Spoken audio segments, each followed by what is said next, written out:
नमस्कार।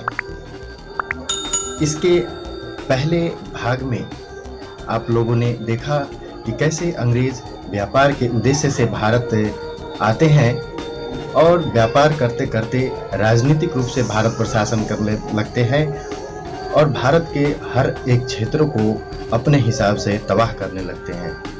जैसे जैसे अब भारतीय 3 नीतियों के माध्यम से भारत पर राज्य करना शुरू करते हैं, जैसे जैसे अपने शासन को सुदृढ़ करना शुरू करते हैं, वैसे वैसे भारतीय जो यहाँ के आम नागरिक होते हैं, आम लोग होते हैं, उनकी मुश्किलें बढ़नी शुरू होती है। बात करें जमींदार का, तो जमींदार का जमीन उनसे छीनने लगता है। किसान की बात करें तो लगान की वृद्धि इतनी हो जाती है कि किसान परेशान होने लगते हैं। हस्तशिल्पकार की बात करें तो कपड़ा उद्योग के ब्रिटेन में मशीनों के संचालन हो जाने से भारतीय जो हस्तशिल्प उद्योग होते हैं उसका पतन होने लगता है। पंडित की बात करें तो उनका जो पहले न्याय कार्य होता था पंडित के माध्यम से, ये इनका खत्म होने लगता है। मौलवी की बात करें तो उनका काजी का कार्य खत्म होने लगता है। राजा महाराजा की बात करें तो राजा महाराजा के अपने क्षेत्र अंग्रेजों द्वारा हड़पे जाने के कारण वे उनके विरोध हो जाते हैं। इस प्रकार तमाम लोग जो है अंग्रेज के नीतियों के माध्यम से परेशान होने लगते हैं। उनसे भारत के संसाधनों का शोषण होने लगता है। भारत धीरे धीरे गरीब होने लगता है। नीतियों के माध्यम से अंग्रेज भारतीय संसाधन को ब्रिटेन के बाजारों ब्रिटेन ले जाते हैं और वहाँ अपने साम्राज्य को काफ़ी फलने फूलने में मदद करते हैं।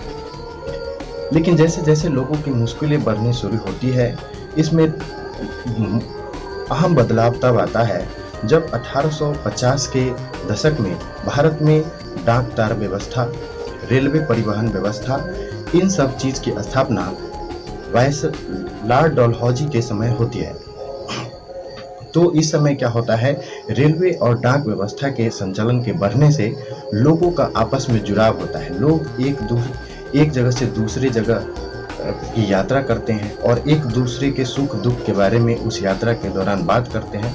तो लोगों को धीरे धीरे ये बात समझ में आने लगता है कि ये जो अंग्रेज की सरकार है, ये जो बुरी सरकार है, ये जो भेदभाव करने वाली सरकार है, इस सब का जो है, हम सब का एक ही दुश्मन है अंग्रेज, ये गोरी सरकार। तो हम सबको मिलकर अब इसे भगाना है।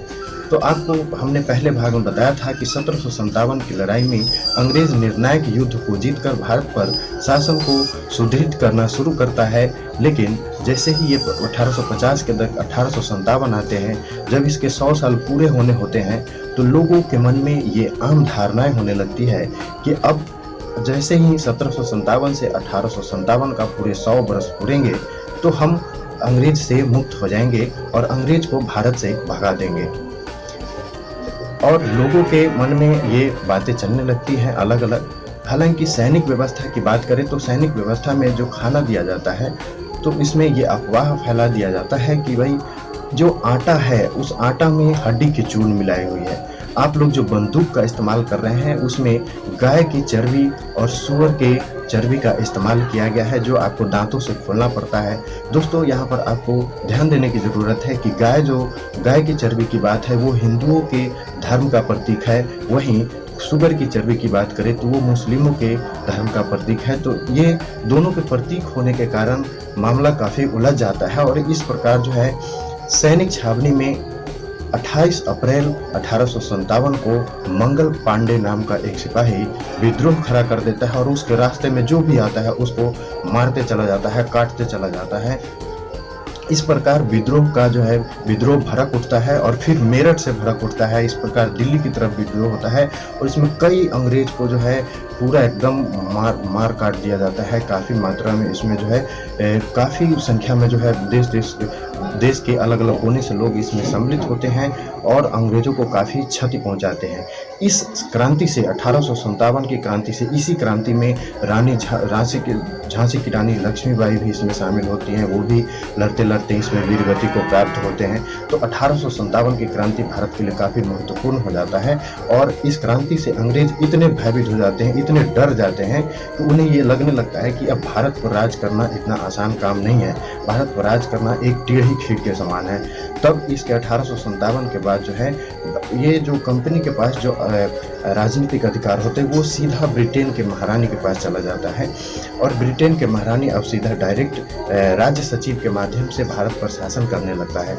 उसके बाद 1857 के बाद अब अंग्रेज सोचता है कि एक ऐसा बीच में ऐसा एक सेफ्टी वल्व स्थापित किया जाए, लोग और अंग्रेज के बीच, दोनों के बीच सीधा टकराव ना हो, बीच में एक ऐसा संगठन हो कि ये संगठन हम दोनों की बात को जो है सुन सके। अगर कोई बड़ा भयंकर घटना होता है, कोई विध्वंसक घटना होती है, तो उसका दोषारोपण उस संस्था पर कर दिया जाए। इस प्रकार 1885 आते आते इंडियन नेशनल कांग्रेस, जो वर्तमान में भारतीय राष्ट्रीय कांग्रेस है, उसकी स्थापना एक ब्रिटिश अधिकारी द्वारा की जाती है, और ये एक प्रकार का राष्ट्रीय संगठन होता है, राष्ट्रीय स्तर का जो है ये संगठन होता है जिसमें भारतीय प्रतिनिधि शामिल होते हैं। और इस प्रकार जो है सन 1900 ईस्वी आते आते जो है उसमें तमाम मुस्लिम समुदाय से लोग, सिख समुदाय से लोग और हिंदू समुदाय से लोग अध्यक्ष बन चुके होते हैं।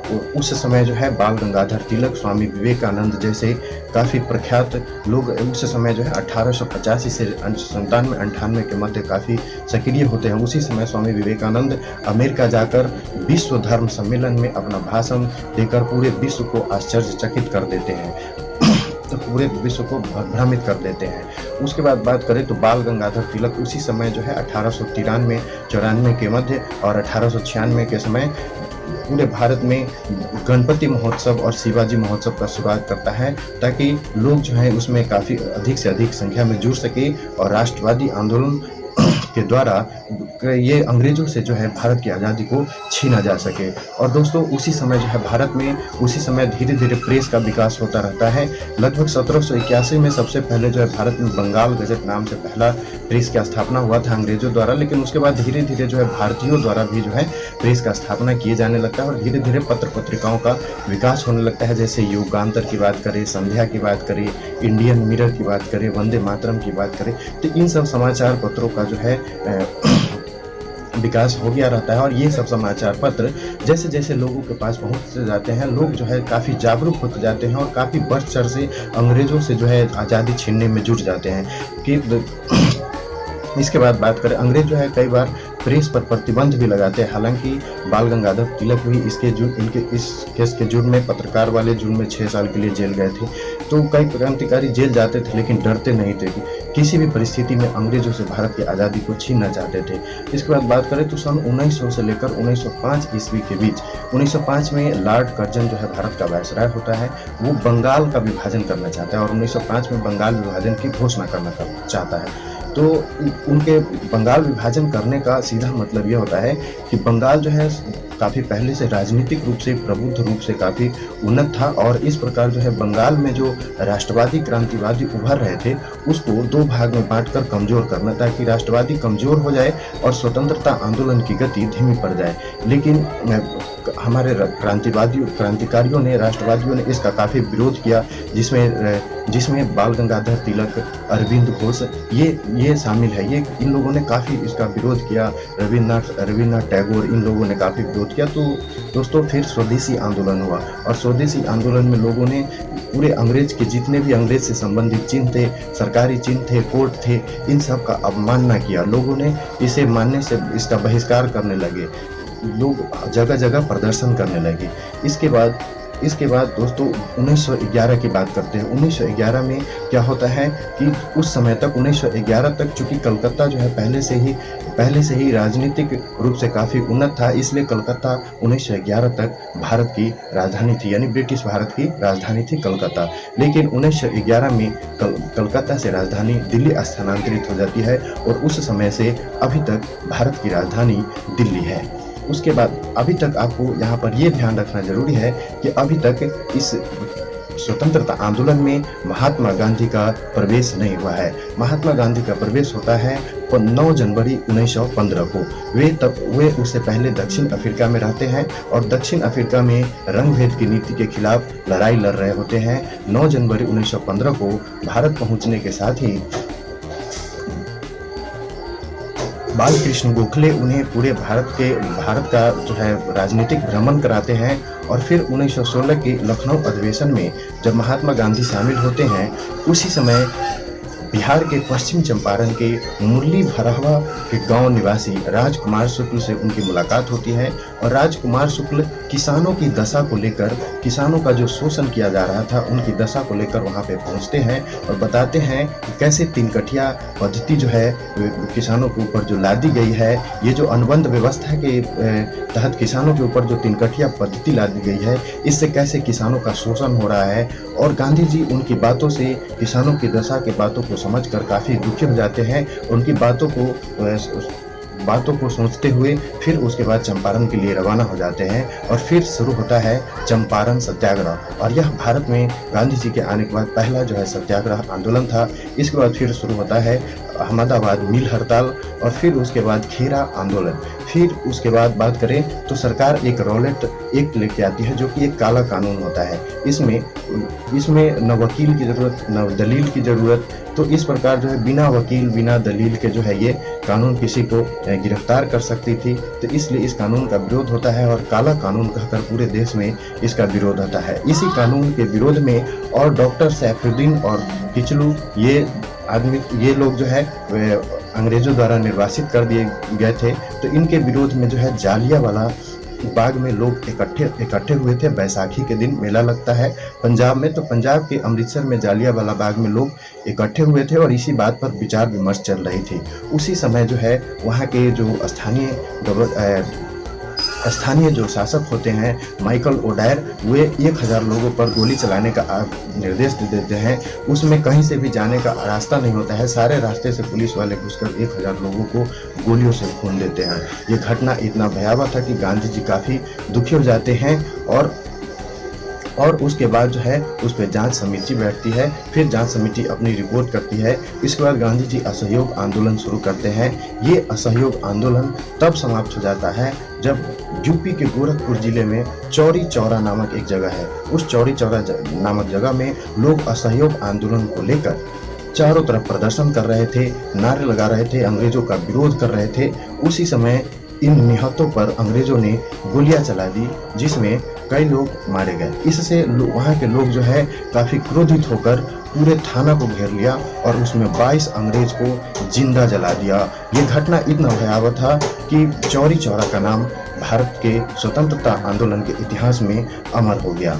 इसके बाद हमारे महान क्रांतिकारी जैसे भगत सिंह, बटुकेश्वर दत्त, राजगुरु, सुखदेव, चंद्रशेखर आज़ाद, इन सब की बात करें तो ये सब जो है फिरोज शाह कोटला मैदान, दिल्ली के कोटला मैदान में मुलाकात करते हैं और अक्टूबर 1925 में कानपुर में हिंदुस्तान सोशलिस्ट रिपब्लिक एसोसिएशन की स्थापना करते हैं और उसके बैनर तले ये लोग एक्टिव हो जाते हैं और इस प्रकार ये लोग बहुत सारे क्रांतिकारी गतिविधियों को करना शुरू कर देते हैं। इनमें सबसे काफ़ी विशेष जो इनकी सबसे रोमांचक घटना होती है, ये काकोरी घटना होती है। होता यह है कि सहारनपुर लखनऊ रेलगाड़ी 8 डाउन रेलगाड़ी, जिसमें ब्रिटिश सरकार का सरकारी खजाना आता रहता है, इनको ये चारों लोग अशफाकुल्ला खान, राजेंद्र लहरी, रोशन सिंह, ये सब जो है इनको मिलके लूट लेते हैं और इसमें चंद्रशेखर आज़ाद भी शामिल होते हैं। तो इन लोगों पर जो है काकोरी षड्यंत्र केस चलाया जाता है। इसके बाद बात आती है साइमन कमीशन की। फिर साइमन कमीशन भारत के संवैधानिक परीक्षण के लिए भारत आता है। उसमें पूरे भारत में इसका विरोध होता है। उसी विरोध के दौरान लाला लाजपत राय की मृत्यु हो जाती है। अंग्रेजों द्वारा लाठी डंडों से लाला लाजपत राय की पिटाई होने के कारण उनकी मृत्यु हो जाती है और उस मृत्यु से दुखी होकर उस मृत्यु का जो दोषी होता है वो सैंडर्स नामक एक अंग्रेज अधिकारी होता है, जिसकी हत्या भगत सिंह, चंद्रशेखर आज़ाद मिलकर करते हैं और जिसमें चंद्रशेखर आज़ाद फरार हो जाते हैं। इसके बाद फिर केंद्रीय लेजिस्लेटिव असेंबली में बम फेंका जाता है, जिसमें चंद्रशेखर आज़ाद और राजगुरु अंग्रेजों को इनकलाब का नारा देते हुए अपने आप को गिरफ्तार करवाते हैं और कहते हैं कि हमारा मकसद इस बहरी सरकार को सुनाना था। ऐसे थे हमारे क्रांतिकारी भगत सिंह। और इनकलाब का नारा देते हुए उन्हें जेल कर दिया जाता है। फिर उसके बाद गांधी जी भी जो है दिल्ली घोषणा पत्र के माध्यम से राजनीतिक कैदियों को रिहा करने का मांग करते हैं, हालांकि उनकी मांग नहीं सुनी जाती और 23 मार्च 1931 को भगत सिंह को, हमारे शहीद को, फांसी पर चढ़ा दिया जाता है। फिर उसके बाद बात करें सन 1942 की, तो सन 1942 में भारत छोड़ो आंदोलन होता है और इस भारत छोड़ो आंदोलन की भनक शायद अंग्रेजों को लग जाती है। यही कारण है कि रात में ही 12 बजे आंदोलन शुरू होने से पहले ऑपरेशन जीरो आवर के तहत जितने भी प्रमुख नेता होते हैं भारत छोड़ो आंदोलन के, उसे गिरफ्तार कर लिया जाता है और जेल में भर दिया जाता है। तो हमारे देश के अन्य युवा क्रांतिकारी जो अंडरग्राउंड रहकर इस आंदोलन का नेतृत्व करते हैं, जगह जगह जो है अंग्रेजों का विरोध करते हैं, सरकारी जितने भी कार्यालय होते हैं उनकी तोड़फोड़ करते हैं, विद्यालय कोर्ट की अवमानना करते हैं और इस प्रकार भारत छोड़ो आंदोलन भी इतना भयावह होता है कि इससे भी जो है अंग्रेज डर जाते हैं और उन्हें ये लगने लगता है कि अब हम लोग भारत में रह ही नहीं सकते। इसके बाद इसके कुछ ही दिनों पश्चात रॉयल इंडियन नेवी का जो है विरोध होता है, रॉयल इंडियन नेवी का बम्बई में, और इस विरोध में पूरे बम्बई में जो है तिरंगा झंडा को लहराया जाता है। फिर 1946 में ब्रिटेन में मजदूर पार्टी की सरकार आती है और प्रधानमंत्री बनते हैं क्लाइमेट एटली, और क्लाइमेट एटली जो है भारत के विभाजन से, भारत के स्वतंत्रता से संबंधित स्वतंत्रता से संबंधित मसले को सॉल्व करने के लिए लॉर्ड माउंटबेटन को भारत भेजते हैं और लॉर्ड माउंटबेटन जब यहाँ आते हैं तो ये भारत के सारे स्थितियों को भांपते हुए फिर 3 जून 1947 को घोषणा करते हैं, जिसे 3 जून 1947 घोषणा कहा जाता है। यह घोषणा 15 जुलाई 1947 को कॉमन सभा में पेश होता है, फिर 16 जुलाई 1947 को लॉर्ड सभा में पेश होता है और 18 जुलाई 1947 को महारानी द्वारा हस्ताक्षर कर दिया जाता है। ये 4 दिन के अंदर जो ये क्रम है, 15 जुलाई, 16 जुलाई और 18 जुलाई, इतना कम समय में एक विधि को अधिनियम बना दिया जाना, ये अंग्रेजों के डर को बताता है और ये बताता है कि कैसे हमारे क्रांतिकारियों ने अंग्रेजों से भारत की आज़ादी को छीना था। और इस प्रकार 18 जुलाई को भारत स्वतंत्रता अधिनियम 1947 पारित हो जाता है और इस प्रकार 15 अगस्त 1947 को हमारा देश